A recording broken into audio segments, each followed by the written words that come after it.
Hello, इसमें हम continue करेंगे रायपुर की कलचुरियों की लहुरी शाखा। ठीक है, means Raipur Lahuri branch of कलचुरीज।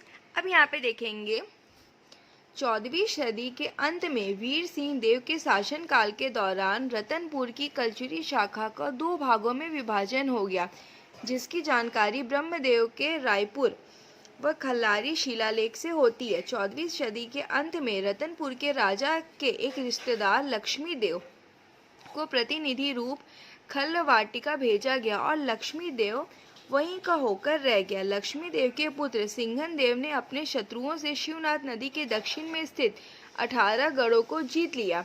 कालांतर में उसने रतनपुर की प्रभु सत्ता मानने से इनकार कर दिया और स्वतंत्र सत्ता स्थापित कर ली। सिंघन देव के बाद उसका पुत्र रामचंद्र देव रायदेव शासक बना, रायपुर गजेटियर के अनुसार। अब देखेंगे यहाँ पे जगन्नाथ सिंह। जगन्नाथ सिंह कौन है? तो रतनपुर के शासक है। इसको 2 पार्ट में डिवाइड किया, वीर सिंह और देव सिंह। रतनपुर क्षेत्र में शासन किया और जो देव सिंह है शिवनाथ नदी के दक्षिण भाग में। तो यहाँ पे लक्ष्मी देव, सिंघन देव और रामचंद्र देव। फिर मुख्य शाखा रतनपुर में राज्य करती रही तथा दूसरी शाखा रायपुर क्षेत्र में स्थापित हो गई। रायपुर शाखा के शासकों को महाराज कुमार राजा की उपाधि से संबोधित किया जाता था। है वंशीय शासकों की वंशावली का उल्लेख शिवरी नारायण के मंदिर के शिलालेख में उल्लेखित है। इस वंश की जानकारी के प्रमुख स्रोत रायपुर एवं खल्लारी के शिलालेख है, जिनका निर्माण ब्रह्मदेव के द्वारा कराया गया था। अब विभिन्न कालखंडों में रायपुर का नामकरण। सतयुग में कनकपुर, त्रेता युग में हाटकपुर, द्वापर युग में कंचनपुर, कलचुरी काल में रायपुर। यहाँ पे देखेंगे रायपुर कलचुरी और शासकों का क्रम। तो इसको कंटिन्यू करने से पहले वीडियो को लाइक करें, शेयर करें, सब्सक्राइब करना ना भूलें ताकि आने वाली वीडियोस की नोटिफिकेशन आपको मिल सके। तो सबसे पहले है केशव देव। इनकी राजधानी क्या है? खल्लारिका और खल्लारी। फिर उसके बाद आते हैं लक्ष्मी देव। लक्ष्मी देव के बाद है सिंघन देव।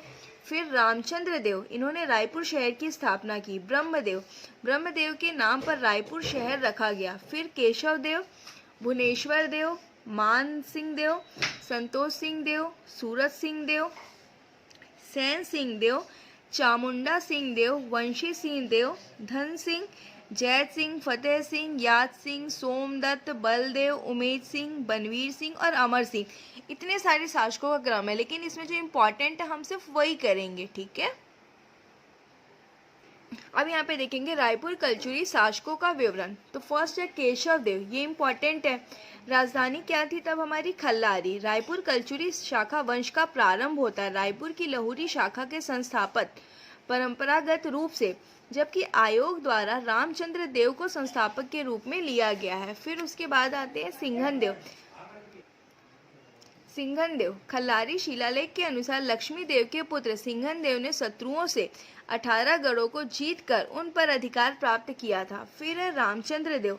इनके जो संस्थापक है रायपुर कलचुरी वंश के CGPSC के अनुसार शासक रायपुर की कलचुरी शाखा के प्रथम शासक थे। नगर रायपुर नगर की स्थापना अपने पुत्र ब्रह्मदेव राय के नाम पर की थी। निर्माण बूढ़ा तालाब के समीप किला बनाया गया तथा श्री रामचंद्र जी के मंदिर का विकास जीर्णोद्धार करवाया। विजय खल्लारी शिलालेख के अनुसार रामचंद्र देव द्वारा फणी नागवंशीय शासक मौनिंग देव को पराजित किया गया था। अब देखेंगे ब्रह्मदेव और हरि ब्रह्मदेव। राजधानी क्या है? खल्लारी।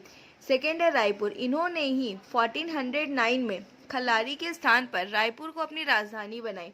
निर्माण कार्य जगन्नाथ मंदिर कहाँ पे है? तो ये स्थान खल्लारी महासमुंद, पूर्व नाम नारायण मंदिर। किसके द्वारा? तो देवपाल। देवपाल खल्लारी क्षेत्र से था। वर्ष 1415 में इस मंदिर का निर्माण करवाया। सेकेंड है हटकेश्वर महादेव मंदिर। कौन सा स्थान? महादेव घाट रायपुर। किसके द्वारा? हाजीराज नदी, खारू नदी के तट पर। अब देखेंगे शिलालेख।